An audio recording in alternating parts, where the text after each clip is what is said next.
I'm taking you inside this e-commerce brand I recently got my hands on under my Google Ads agency Yoru, and it's a brand which does roughly $181,000 per month. But what makes it unique is that it's dealing with three major problems which almost every single brand I talk to in any given week face, including possibly yours. So in this video, I want to kind of sit down with you, show you our audit process of how we look at Google Ads accounts step by step, and show you how we go from struggling to scaling within a very short period of time. Because honestly speaking, at this point, I've seen so many brands, it's almost always the same exact process. Now, anytime we get access to a brand, what most brands do is they assume we're gonna start looking at their Google Ads campaigns, we're gonna start touching buttons in their Google Ads campaigns. But the reality is the Google Ads campaigns themselves, they're the last step of everything. The first step is understanding where are the main core problems, first and foremost, that the brand is actually facing and what are they looking to solve. In this situation,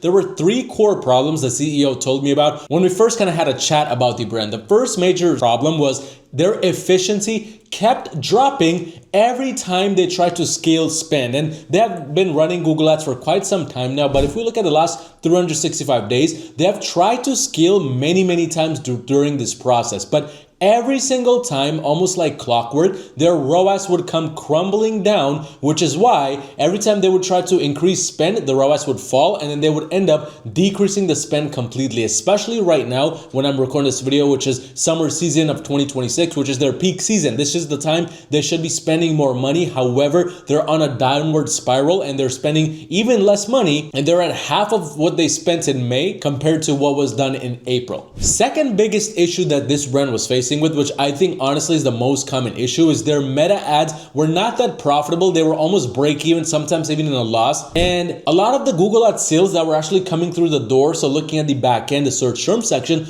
a lot of these sales were not even cold traffic acquisition sales. They were literally retargeting branded traffic, number one, but also a lot of the meta ad sales were getting captured through Google, and Google's attribution model was stealing that traffic. It was basically saying that Google got the sale even though technically it came from meta ads. So on a top level, the attribution was a mess because now the brand owner didn't even know what was actually working versus what wasn't. But on a deeper level, the algorithm was optimized for the wrong things. It was optimized for the brand keyword, as we see the top two keywords, which of course, for security reasons, we cannot reveal, but they were driving majority of the conversions here and a lot of the revenue, which was a very dangerous situation for this brand to be in. But third biggest issue, which was kind of a sum of the first two issues combined, was the scale right now during their peak season was very mediocre. Q2 is supposed to be one of their peak seasons. As we can see, if we scroll all time, we can get a good idea of how the brand does in a general kind of overview. But since 2021, basically, their overall ROAS has just gone worse and worse and worse every time,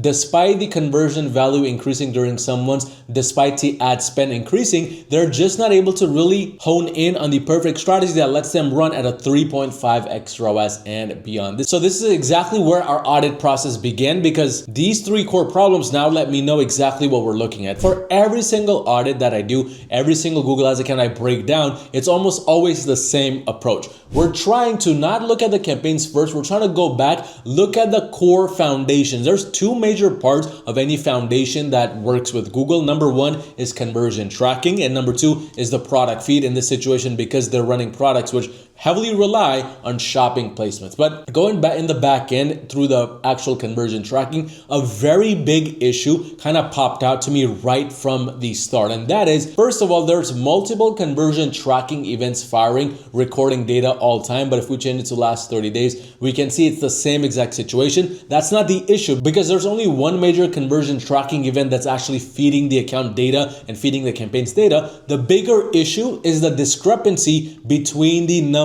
In any given period of time, what I like to see is no more than 10%, maximum 12% discrepancy between the conversions to each other and the conversion value amount to each other. In this situation, the actual discrepancy is way bigger than 10%. This is a core issue that needs to be identified almost immediately, because that means one of these conversion tracking events is overfiring, one of these is underfiring, and one is the most accurate one. It could be this one that's originally originally set as primary, or it could be that it's some other events. But the biggest issue most brands have is that their tracking is not at 100% power. The thing is, your Google Ads campaigns use this data, the conversion data, conversion value data, to become smarter. If you are not feeding 100% or 90% accurate data to your campaigns, to your algorithm, which is designed to get you your perfect customer, there's no way you can expect it to find those customers for you. It's a very dangerous situation to be in, which is exactly what this brand is in from a first kind of points of view. But looking at the other parts of the funnel, the add to carts,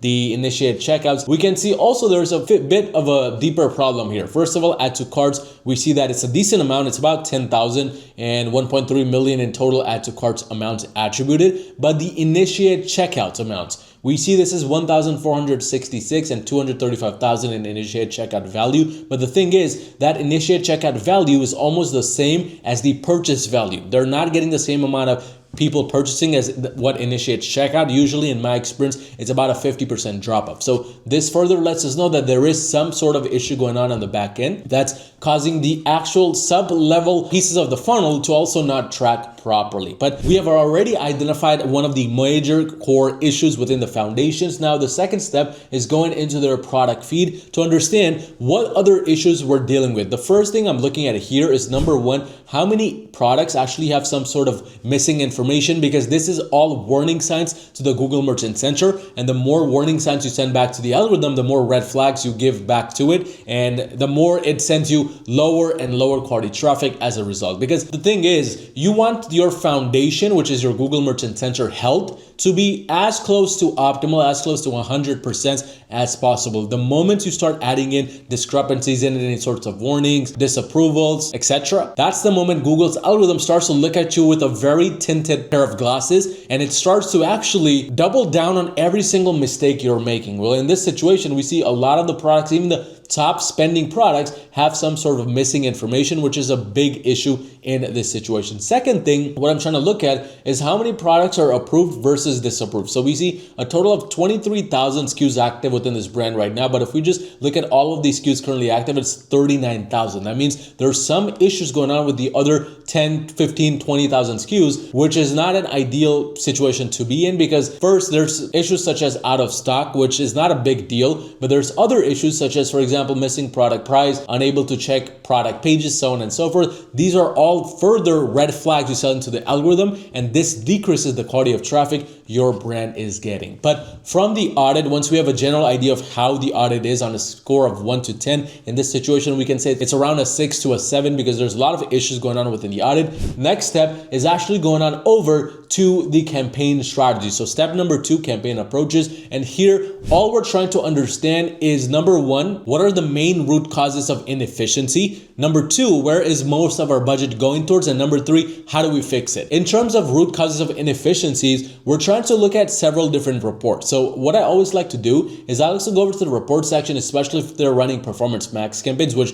is about 99% of the situation nowadays. And we like to go over to when and where ad show to the performance max campaigns placements, which, by the way, this is kind of the same approach we take for brands which we run Google Ads for, which if you run a brand making 50,000 a month or more in revenue, you need some extra help scaling to the next level with Google Ads. Scan the QR code on the screen or click the link in the description below to directly schedule a call with me, and let's see how we can potentially work together to make that happen. But this report is a beauty because it tells us how many impressions and how much of our money we're spending on Google owned and operated placements, which is exactly where you want to be, versus the trash, as I like to call it. In this situation, bottom right, we see 170,000 total impressions that this brand is getting, but only 44,000 went towards Google owned and operated. Where the hell did the rest go? It went towards places like AOL.com, TMZ.com, nytimes.com, Zillow.com. This is a very big red flag to me already, because this tells me their budget is lacking efficiency. They're literally spending money on placements where their audience is not even shopping. This is what I call the medium to the low buying intent audience, because nobody's going to stop looking at houses or apartments for rents on Zillow.com to then come in and buy the product that this fashion brand sells. It's just not realistic, and it leads to a lot more wastage versus the return. And this brand is riddled with a lot of wastage already from the report we see. Second report I like to look at is the overall insight section. What I'm trying to understand is where is the root cause of inefficiency here? Is it the placements themselves, or is it the keywords or the people we're targeting in general? Of course, the keyword section is the main section that gives us that information.